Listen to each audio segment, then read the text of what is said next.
Hi friends, welcome to Mathstoon. In today's video, we will discuss why 0 by 0 is not defined. So let's start. Suppose 0 by 0 is defined. So it will represent a number. Let's assume x is that number. So we write x equal to 0 by 0. As x can be written as x by 1, so this expression may be written as x by 1 is equal to 0 by 0.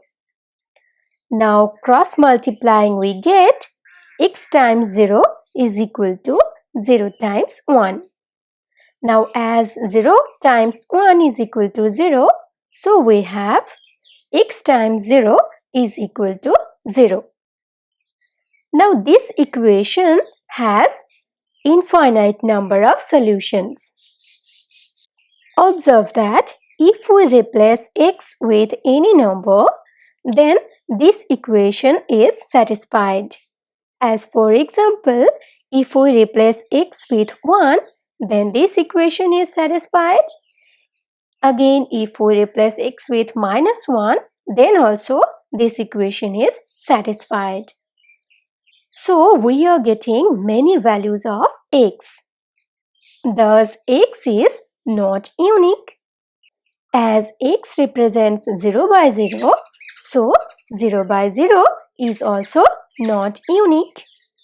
Again, as x represents 0 by 0, so the number 0 by 0 is also not unique. Now, since 0 by 0 is not a unique number, so we can conclude that 0 by 0 is not defined. Thank you for watching. Please like and share this video. If you find it useful, please leave your comment in the comment box.